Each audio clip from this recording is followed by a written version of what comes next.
Do people want to sit on that side, or do you want to move in a little closer, or no, you're happy where you are? Okay, it's harder for me to see you. Okay, all right. You made a pretty good labyrinth in terms of getting around with names.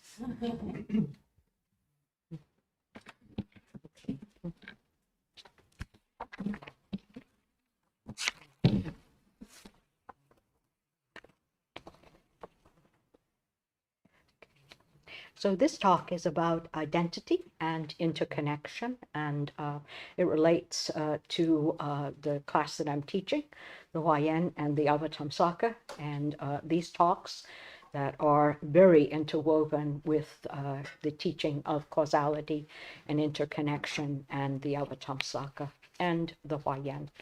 So taking one's place in one's own life, the ability to step back and allow the ground beneath you to open, falling all the way through. The Dasabhumica is book 26 in the Avatamsaka Sutra regarding the 10 stages. Originally a standalone book thought to be authored by Vasubandhu, the great Indian philosopher and monk. It is the practice of the 10 bhumis, or paramitas, experienced as the fundamental work of the bodhisattva path. The 6 characteristics speak to an imaginative vision of the structure of the cosmos, and this will be fleshed out within the talk, the 6 characteristics.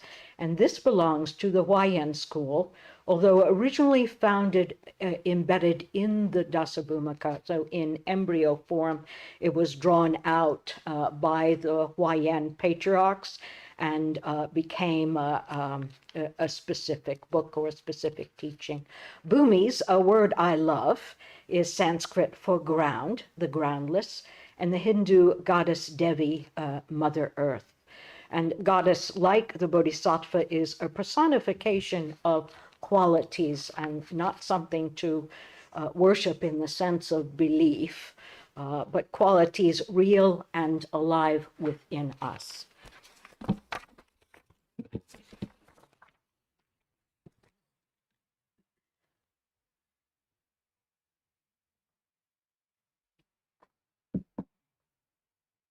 So, in the alchemical tradition of Maria Hebrea, the 2 are 1, 3 and 4 are 1, 1 will become 2, 2 will become 3, and out of the 3rd comes the 1 as the 4th.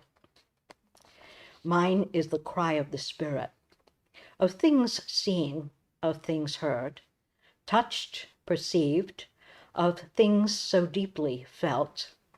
A beautiful hollow survives a dead tree, whose echo reverberates in distant memory.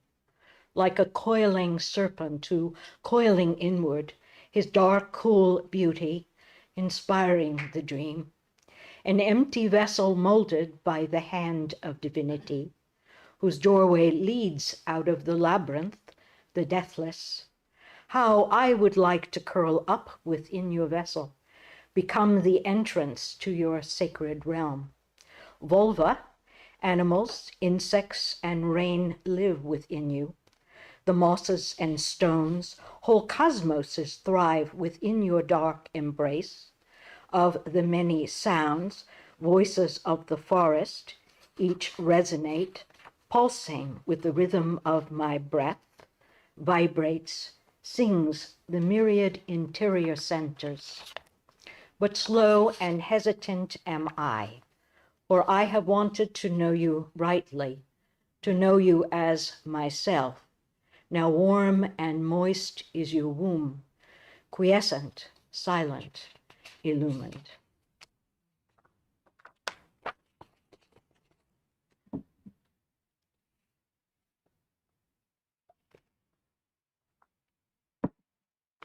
And, this first part is, I've spoken about this before, and it has to do with karma, and moving karma that I have experienced is kind of like moving the whole of the universe.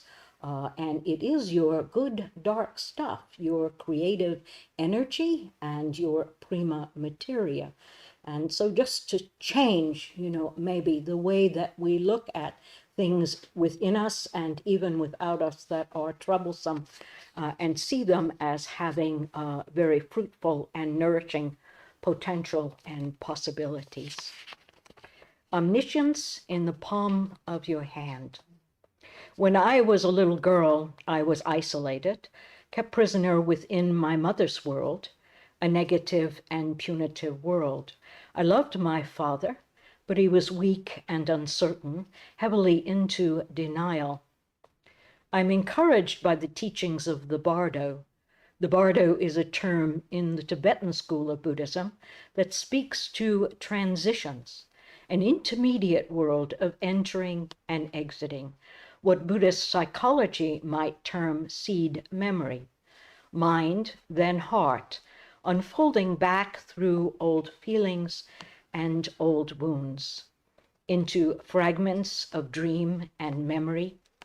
And in the healing, I realize the extent of the damage, tremor-like in the back of my brain, a place I call a tale bearer, T-A-I-L, always lagging, also tale, T-A-L-E, for he tells tales about me. And yet the moonlit gaze is fire, the insight that burns the dross of ignorance, unfastening and opening within a landscape colored with my past, this experience of where we are least able, yet an important part of who we are, of what we are made of, this propensity for living fully and for acknowledging loss and death, whose presence is all around us. And, I've kind of got this from many years of practice and being an artist too, down to what I call a potent ember. And maybe even in the last, few months or few years working here, smaller than that. And not because it's gone. And I've done a lot of thinking about this and written down, well, maybe it just, disintegrates and crumples up and is nothing. Well, no, that doesn't seem to be it. And then maybe it is really how I'm looking at it. And it just becomes more, the everyday, and something, becomes more normal. And, it's me that is so resistant to something. But then I realize that things that are most difficult for us are like doors that don't close and things that don't resolve, in the sense that they are what connect us. And they cause us always to be a little less than certain and to question. And that what I've learned is to step back. And if fear comes up or doubt comes up or anger comes up, I just step back. And it's more a question of degree and subtlety, and being more varied, in my response, and using the practice, to find other ways, to be with something that turns out to be, an inner vitality and uncomfortable, always makes me slightly uncomfortable, and but yet, I can turn it towards creative life, and it is this energy, and it also is, teaches me endlessly how to be with my own life, come to peace with my own life, and to be, at least available to other people. So I think it's more this, knee-jerk reaction that, somebody presses over here and I've got this memory and I just go at it, or I push it down, and more stepping back and seeing it with kindness and with faith and trust, and just more varied, more as something that's workable and something that holds a truth, even though it can be difficult. So that's, okay. Anyway, so I never went to high school. I spent most of my preteen and teen years hospitalized. I used to cut my arms. I almost lost the use of my right arm. I was supposed to spend my life as a ward of the state of New York. An early therapist spoke to me as someone who was held hostage by a dybbuk, a Jewish term for possessive energy. He spoke about the difficulty of being caught in and finding our way out of the womb. And here I'm talking about womb in terms of our karma, or of things from our family or our jobs or our culture, this womb of not being able to find our way out, in the family womb and the collective womb. For most of us in the contemporary milieu who are not carried by a living tradition, the womb becomes, or this womb becomes, a complex and individual spur. I am glad that by conventional standards, I am not considered, and that I do not always consider myself okay, and that times, and many times, things don't go my way. The what, the where, the who takes me back, in and down, prodding me to remember and face old happenings. So a lot of it is just giving things a try, taking the risk of this vow, which is not easy to do, to try something different and to express something that's fresh. I mean, an experience that's fresh and not, an old tape that's been playing. So being true to the complexity that we are, falling through the gaps of uncertainty and unknowing, in preparation of the soil in practice. Being one with our life is being one with our death. Moment by moment, we learn to die to a fixed experience of oneself or another, true to a consciousness alive and vital, a consciousness dissolving, then reforming. We grow into a life grounded and vibrant, growing out of a life more selfish and narrower. Where does the inner teacher point, the one great teacher, our true nature, our Buddha nature, and the many demons, the deities who populate our world as teachers embracing us from within, and they also pop up outside too in the form of whatever, enemies or difficulties or challenges. So they are definitely related. The fantasy of the multiple, the many and the varied, we who are inwardly made of infinite simultaneous centers, centering, coming to rest, a dancer dancing with her dark abyss, within her dark abyss, honing our ability to see, hear, touch, taste, smell, and think rightly, to relate to our life as it is, to open wholeheartedly, walking the labyrinth, fulfilling its promise of new life. And it does bring new life, that I can promise. The Avatamsaka Sutra teaches us to find our own way and to be ourselves. And I believe this to be our task together.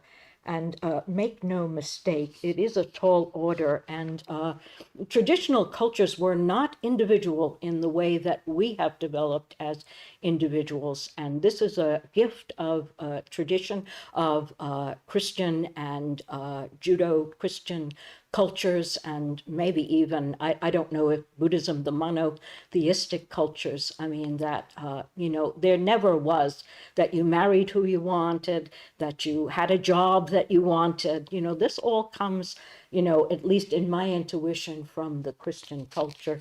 And also that if we don't learn to meet our lives in a straightforward way, and that's the whole of our lives, not just the things we like, at some point, we really just are, creating a fabrication and a cover-up of what is actually happening.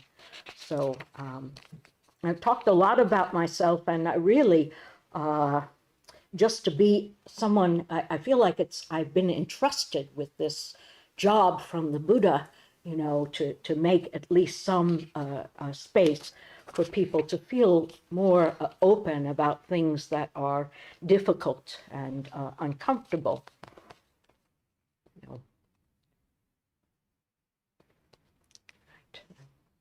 Keeping the mind as stable as a diamond, belief in the supremacy of Buddha knowledge, knowing the mind ground is selfless, then one can hear this subtle knowledge, like colors painted in the sky, like the wind in space.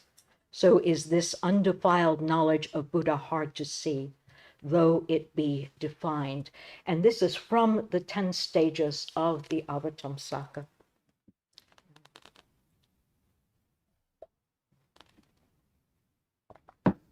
The 6 characteristics. And the 6 characteristics come from the Hua Yen school, but they were originally thought to be embedded in the Dasabhumica, the teaching of the paramitas, and the paramitas are stages or just the work of the bodhisattva. The 6 characteristics belong to the Hua Yen school, originally found embedded in the book of the 10 stages of the Avatamsaka. This is the book pointing us toward the trajectory of the bodhisattva. I see the 6 characteristics as speaking to 3 relationships, and first the part to the whole, correspondence and mutual relationships, the vision of the whole in the part, and the vision of the part in the whole. And so this is giving and receiving are one. And I think this has a far-reaching effect. So what I do and how I act comes back to me immediately. If I do something with a feeling of joy, then I feel that joy. If I do something with anger, then immediately I also feel that anger. But even more than that, the Hua Yen tells you that you are holding, that it takes the entire cosmos, for each of you to, each thing actually, to be as it is. And so that's the original teaching of interdependence and interconnection. So you can trust in that or learn to trust in that. I mean, that whatever is happening, that you are somehow belong in a deep sense and are connected. So second, we come to identity and difference, emptiness and intercausality, the both and. Emptiness as fluidity, the capacity of things to flow on. Life flows on really quickly. The present moment is moving quick. And we are, an aspect, our being is constant change, a moment by moment change. Each thing, event, having its own reason, related but not attached to us. So things are, in a sense, impartial, or we develop an impartial attitude to the things that are happening to us. We're not as thrown off by either the good or the bad. We keep our equanimity. And through your difference, you are equal, unique and incomparable. So this is the most important equality that we are a part of. The relative world is always partial. It's a work. It has its own agenda, and we either fit well in the agenda, possibly we don't fit well into the agenda. And so we're like, I'm okay, I'm not okay, I'm doing well, I'm not doing well. But then there is this inviolable place within you where you are each and unique and incomparable. And it is that sense, that helps you to touch the ultimate, which is, beyond, all of the ups and downs. Okay, so through your difference, you are equal, unique and incomparable, able to touch your true nature. And integration and disintegration as the third pair of characteristics, as formation per a collective agreement, and how I step back within me an inviolable place that now I stand alone. So I'm either part of a group or, working as in cooperation to make an environment, or otherwise I step back and I am something individual and myself. So the 6 characteristics express an inner relationship. As we deepen our belonging with all beings, the most difficult things are challenges as openings and opportunities.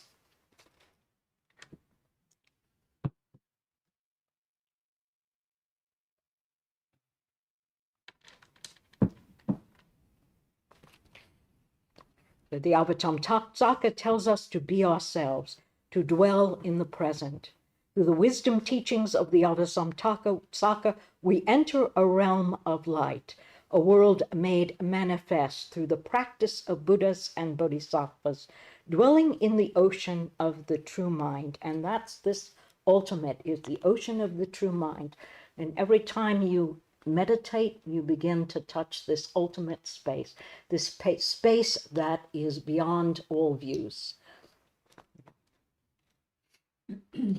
Experience the middle way as a path beyond dichotomies, healing our tendencies toward divisiveness between the subject and the object. Nirvana as pure land, kingdom of the divine imagination and of the Buddha, the guardian angel, a realm beyond all views. For me, it has been about taking courage, acting with honor, acknowledging what it means for us individually and collectively to be true and to stand by this. We recognize the ultimate dimension as our own true nature, our relationship to the relative world of this and that's this birth and death and this and that, a world we remain in, but our relationship to it begins to change. And the more I am true to my own heart, this has been my experience, and the more I am, letting go of perceptions that are erroneous or distorted, the more I am open to the world as it is. And the more pleasant I am, I think, to be around. So.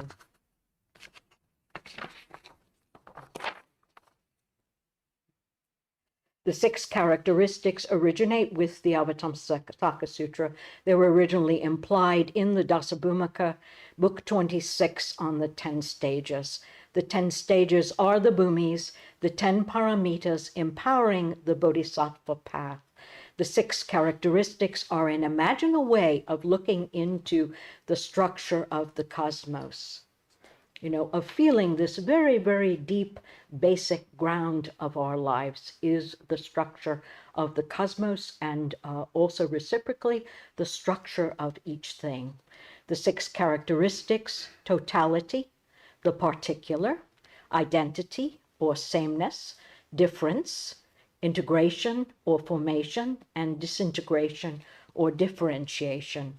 In character with the Hua Yen school, they are interrelated, as each is interpenetrated with the others simultaneously and in multiple directions. They need each other and are formed one with the other, yet able to stand alone. The totality is exemplified by the house. What is a house? The coming together or interfusion of myriad conditions of rafters, nails, and shingles. So if we look at the zendo, we call it a zendo. We think of it as a solid mass, but if you look more closely, it's made of all these individual parts. And each of these parts is important because it's different. If you have a seed and you put it into the ground, you need soil and you need water and you need sun, qualities that are different than the seed for the seed to be able to develop into a full flower. And so it's the same with the zendo. And in each of these parts, there are more and more parts. And the vision in the part has a vision of the whole, and the whole, actually, this zendo, with all of us in it, also envisions the part. And they sustain one another. The zendo gives value and quality to the beams, whatever they're called, Kogan, I don't know what they're called, and lights and, all these building kind of things. Not my metaphors, but a different kind of metaphor, and each of us, we find our substance, our reason, being in this totality. And the totality itself also gains its reason by relating to all of these parts. Okay, each condition as particular, distinct in appearance in its relation to totality, and sameness, which speaks to this perspective of emptiness, the numinous aspect of each element, equal in its interrelatedness. So everything, all phenomena is empty. Empty because it lacks a separate self, empty because it is interdependence. Different speaks to the structure of each condition, different in character and function, and therefore able to function as a sole creator of the whole. And so, you know, in your difference, you're not just a part of things. Most of us are modest and we say, oh, I'm doing my part, but actually you bear a total power and total responsibility for this environment today being as it is. And so not just a partial, but a total responsibility, which I think is quite nice. You know, it says something valuable about each phenomena and each part. I mean, how much it matters what we do. An apple is not the same as an orange. A nail is different than a shingle or a rafter. Moisture, warmth, and soil, each being wholly what it is, each different, therefore can contribute to the dissolution and nourishing within the seed. And the aspect of integration speaks to various elements, how they work together to complete each other for a common purpose and without hindrance. It is sometimes referred to as formation. Disintegration speaks to each element as it is, considering it aside from the other elements, moment by moment resting in its own unique Dharma position. And the elements here are not static, but interpenetrating, functioning as qualities, everything contained in everything else. There is a thread, but not the thread of nothingness or separation, the thread as empty, residing moment to moment through our deepening awareness and the breath.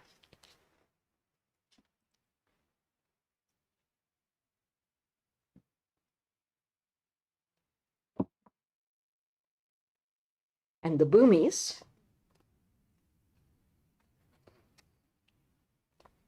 the kleshas and the bhumis are the paramitas. That's just an Indian word, a word that I really like, but it is a word that is for the paramitas.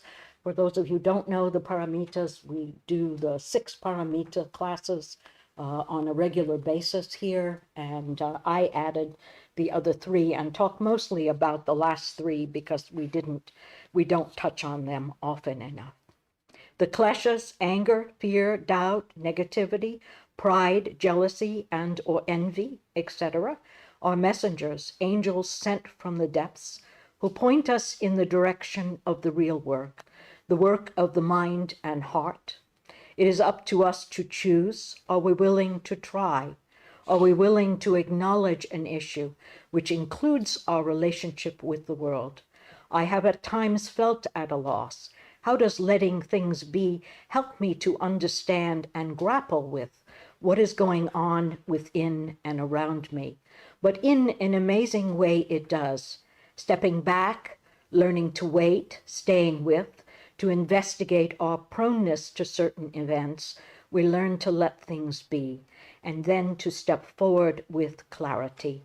Embraced by the whole ocean, the usual opinion, opposition, and or expectation between self and other no longer abides. The 26th book of the Avatamsaka is called the Dasabhumica, or the 10 stages. It is one of the most important books in the sutra and stands alone as an independent work. It is in essence the practice of the 10 paramitas, inclusive of the original 6, dana, generosity, sila, morality, kshanti, forbearance, virya, vitality, dhyana, zazen, and prajna, wisdom. An addition of 4, upaya, skillful means, pranidhana, vow, bala, spiritual power, and jnana, knowledge. The Hua Yen has its own colorful archetypal mathematics, 10 being a significant number pointing us toward infinity. The Bhumi, the Indian translation, is the Sanskrit word for ground. The Hindu goddess Devi, Bhumi, is Mother Earth. The 10 stages or 10 grounds are fundamental to the development of the bodhisattva. They were established alongside the advent of the Mahayana ideal of practice to save all beings. Paramita means to cross over.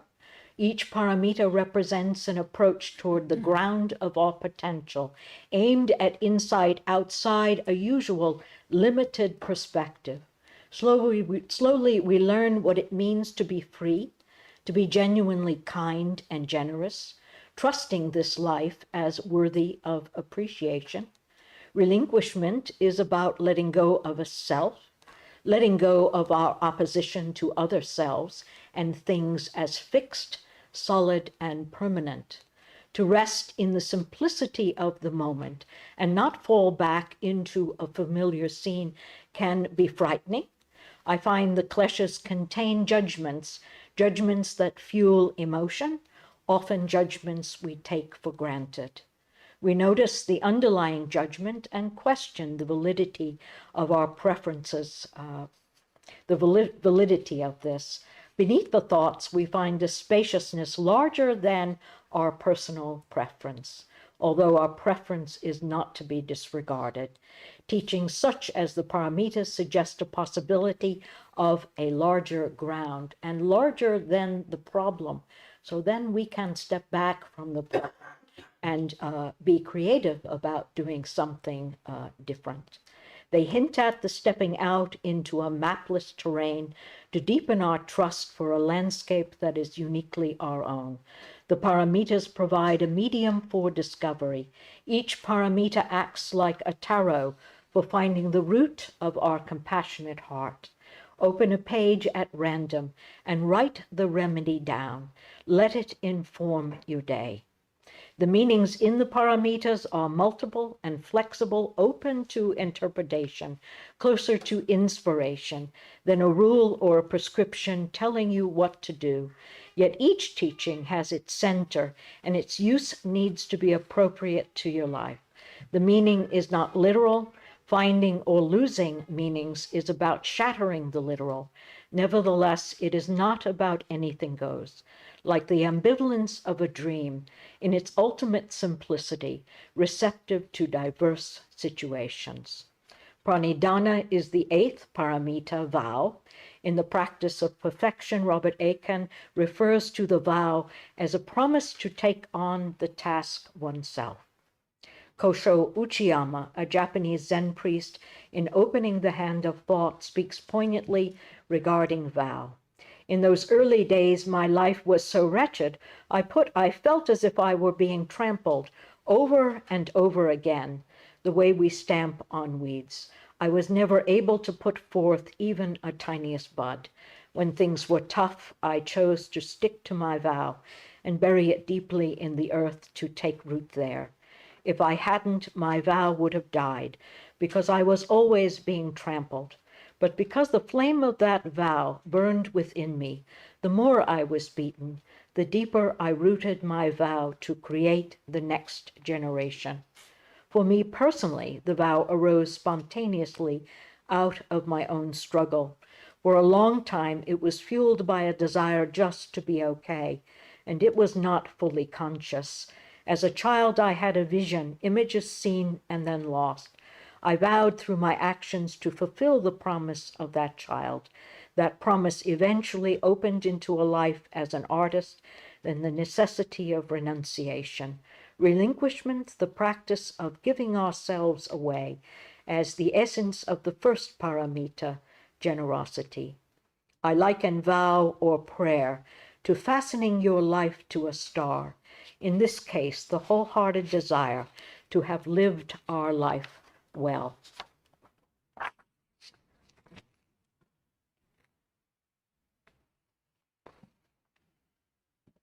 And Bala is the 9th paramita, spiritual power.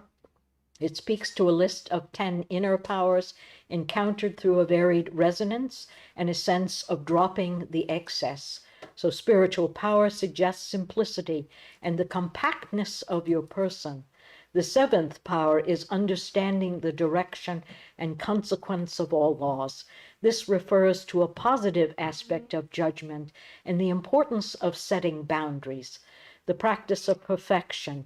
When judgment is called for, then it must be done. Sometimes you must cry out, stop that. That won't do. And, so that's kind of an important part of practice, that it is okay to say no. Anyway, the third power is knowledgeable stages of dhyana or zazen, to come into our natural rhythm through the perfection of the inner voice, finding language in relation to our chosen medium and finding language appropriate to who we are. Who is this person bridging into the world?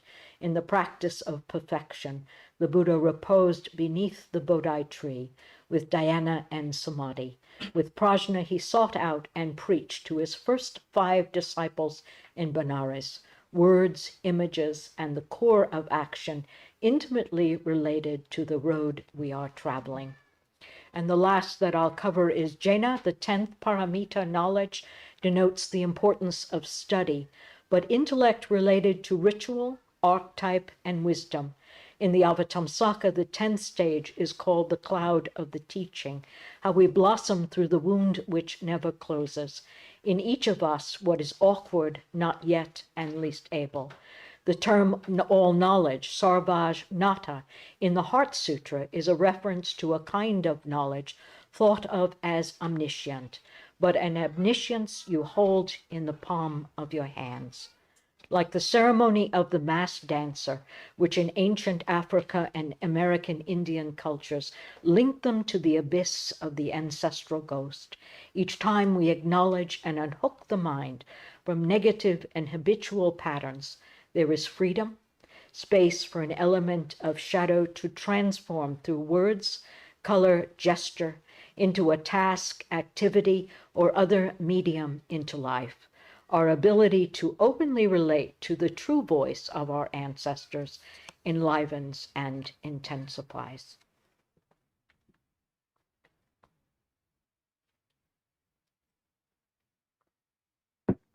And this is a reference to undivided activity. It's a relationship to Dogen, who wrote Zenki, Undivided Activity, which I found, was based in the Hua Yen and interconnection. Undivided activity. The Hua Yen Sutra points toward the simple practice of awareness, meeting the experience of getting what you want, the experience of not getting what you want, or getting what you don't want, and examining the story, the emotion thoughts we construct around these happenings, the 8 worldly dharmas, gain and loss, pleasure and pain, praise and blame, fame and disgrace. We practice strengthening our ability to discern with clarity and step beyond these value judgments. To be master of my own life is to walk this path in my own way, which is possible because, in the deepest sense, we are interconnected. Undivided activity Dogen, birth is like riding in a boat. You raise the sails and you steer. Although you maneuver the sail and the pole, the boat gives you a ride, and without the boat you couldn't ride. But you ride in the boat, and your riding makes the boat what it is. Investigate a moment such as this. At such a moment, there is nothing but the world of the boat. The sky, the water, the shore, and all the boats, the shore are all the boat's world, which is not the same as the world that is not the boat's. Thus you make birth what it is. You make birth your birth. When you ride in the boat, your body, mind, and environs together are the undivided activity of the boat. The entire earth and the entire sky are both the undivided activity of the boat. Thus, birth is nothing but you, and you are nothing but birth. And from a later paragraph, both the entire earth and sky appear in birth, as well as in death. However, it is not that one and the same entire earth and sky are fully manifested in birth and death. although not one, not different, not the same, although not the same, not many, not one, not two. And that's what I learned when I first started practicing. You could take that comment and study it for your whole 30 or some odd years in Zen. This is Zazen, but Zazen as the whole ocean, awareness prior to division and relative comparison. And a lot of what Dogen is saying, and I really didn't need Dogen to tell me this, is that, you know, the experience of death and loss is also a living and vital experience. It's not when we're alive and where things are going our way and then things take a step back, which there always will be a step back. You know, the step back is, you know, on equal par, life and death, different, but also a living and potent experience, one that can be nourishing. And a way that I thought of the boat too is that you can wake up in a certain frame of mind, and that frame of mind will be with you the whole day and carry you the whole day. And maybe the next day you'll wake up with a different frame of mind. But that reminded me a little bit of the experience of the boat. And there's also a reference here to a square dance. And in a square dance, people taking part in a dance, and the dance kind of carrying us and connecting us, being this total expression. And, you know, it's another way in which we can think of it in terms of oryoki. If you've ever, people here, done oryoki, and how the form of oryoki connects us and, you know, is a form, you know, informing, you know, the experience that we're having. So that I thought was similar to the boat. Numerous metaphors arise within Hua Yen. Francis H. Cook, author of the Hua Yen Buddhism, Jewel Net of Indra, one of the few Zen practitioners who have translated and commented on the sutra, references the metaphor of the house, and that's again like the zendo. We think of the zendo as a, you know, a thing, a whole solid thing, but when we look closely, we know its parts. If we thought of the neighborhood, then the zendo, you know, would be a part of the totality of the neighborhood. So it is both cause and effect, simultaneously cause and effect, and whole and part. Okay, the metaphor of the dance that I just spoke of, the square dance, taking part in a square dance, the tripod, and then we have Dogen's metaphor of the ocean and the boat. When I think, which I think speaks directly to the Hua Yen, it's good to be reminded that the Hua Yen comes out of the 7th century in China, and the Avatamsaka is one of the earliest sutras to reach China from India, the first translations taking place around 2nd century, and Dogen practices and writes in the 13th century. And just to, in the metaphor of the house, again, we have the rafters, the shingles, and the nails as causes and conditions regarding the construction of the totality we call a house. And causality in Buddhism is understood as this present moment. It is not considered a sequence of before and after, but a simultaneous working together of multiple conditions where cause and result are fluid and identical, which correspond depending on the perspective. It reminds me of the question, which comes first, the chicken or the egg? Each entity, in this case, the rafters, the shingles, and the nails, are equal through their difference. Because they are different, each is identical, and it each exerts a total power in the creation of the whole, in this case, the house. Thus, according to the Hua Yen school, the part exerts total power in the formation of any particular whole, and therefore it is the whole, it is each part. As it influences and is influenced, as a part it is essential, as a sole cause of the whole. And for me, this speaks to a beautiful correspondence of how things give something back, how our life matters, how each aspect matters. We are all of one piece, and what we do, and the quality and attention we give to each thing is far-reaching, and it counts. And putting your whole self, you know, into each thing, I think really makes a difference. the quality of attention we give to moments of our stepping out, subtly attuned, giving attention to a receptivity and the resurrection, that which deepens, reconciles, and completes the reason for my being. Specific events related to the whole complex of conditions, this moment-by-moment choice. Why do certain qualities of our person stand out, while other aspects of our being lie dormant? The true self as a quality of my experience, which enlarges the perspective for opening the door to new possibilities of what it means to nourish the needs of this soul. There are things I need to do, there are things that are mine to do, and this is beyond the duality of what we or others like and don't like. This is an expression of vow, which is intensely personal. We practice refining this quality of attention or attending to things. We learn to recognize the whole of the Buddha Dharma present in each moment, and we can trust that. We can rest in that.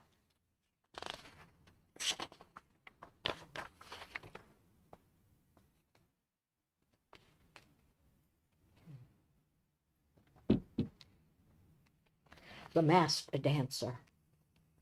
In the realm of the deathless, a realm of light, the serpent is the garden of paradise. I, who have lived submerged 1,000 feet beneath the ground, hemmed in on all sides, yet embraced by the heavens. Look, see the brilliant gold of the sun. Listen to the resplendence of the moon and stars. Now a tree, then a leaf, truth seeker awakening, as if by sound. Masked spirit am I, disintegrator, opening toward unlikely friendships, whose seeds hold invisible life, unfold in unexpected ways, with sharpened sight, a lens to the mind, suchness imperceptibly indwells. For no other animal is quite like the human animal, echoing so deep, expressive of the sorrows of the world, lifting the cloak of a strained familiar, drawn back and toward a subtle madness, lends transformative voice to fearsome places.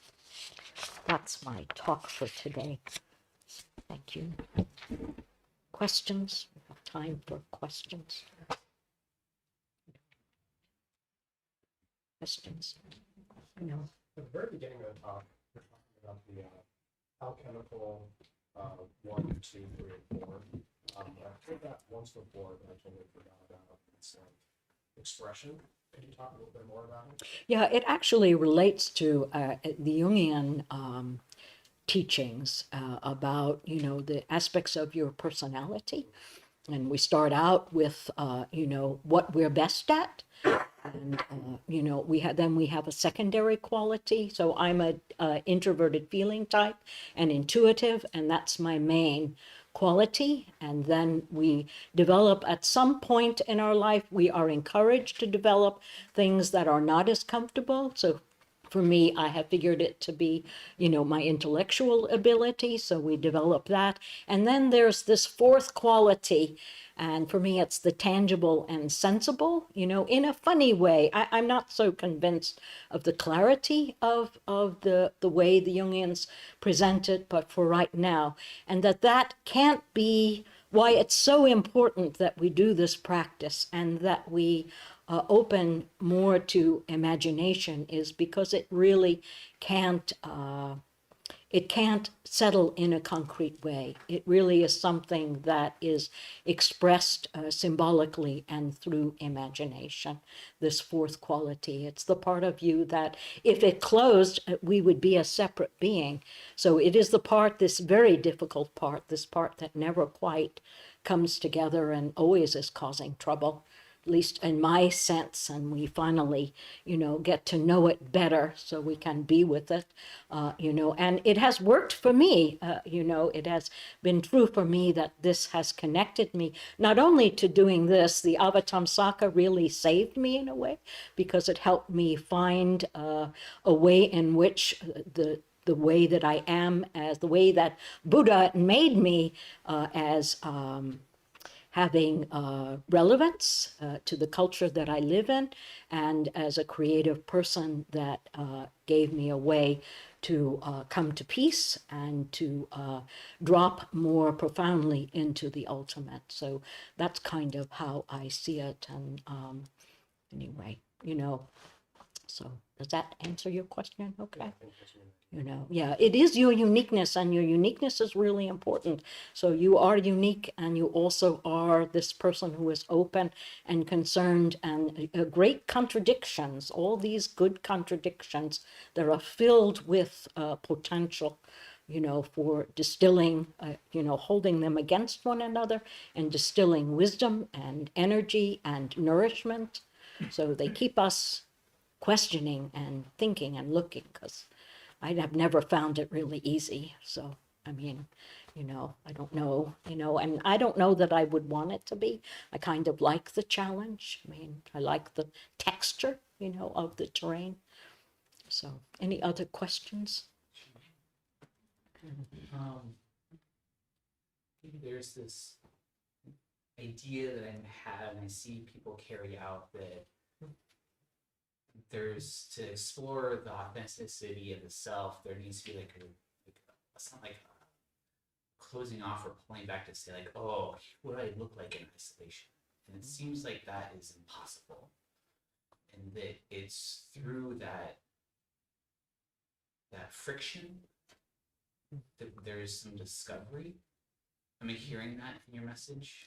Yeah, there's a lot of friction, and there's a lot of discovery. And throughout the talks, if you are listening, there's constantly questioning, what does it mean to be myself? And because I am myself as an individual learning to live in the world and have children and go to a job, and then I'm myself as this spiritual being, open or holding or attempting to hold the immensity of this, ultimate space or the transcendent. So both of those, and because I'm interdependent, it never comes from nowhere. I'm constantly influenced, but something in how I move, day by day, and how I face each challenge begins to bring together something that I call myself, or that I have confidence in as myself. And I also relate it to an inner spark. I don't like that it's just DNA and how you are in the world. I think we are all these kind of mosaic of things coming together, but there seems to be a spark that goads us, that we begin to bring it together into a work called myself. And that work called myself includes, or should include, as I mature, the expression or my openness to all beings as myself. So that's this, you are the whole thing, you are this whole cosmos, but expressed as who you are, in your own way. I'm having this intuition that the vow is part of what keeps that engagement. I think so, and my vow, yeah, I think so, because my vow is so directly connected with being able to, to stay put, and to be true to, the invitation to the devil, I guess, or disturbance, or of losing myself. Okay, so the vow, keeps, I learn to keep that stability and to learn a whole lot about myself. And I feel like, anytime I can really stay and stay put and wait things out and move forward with clarity, then I have been true to my vow.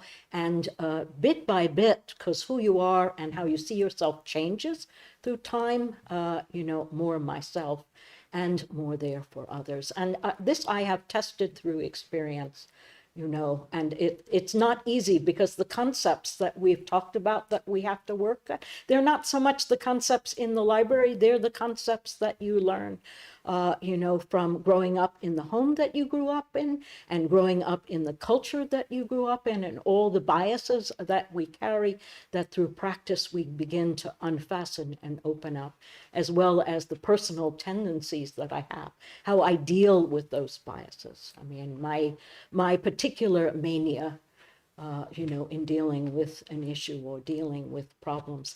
And I remember I wrote a poem about, and I have read part of that poem about my childhood, when I first started at Dharma Rain.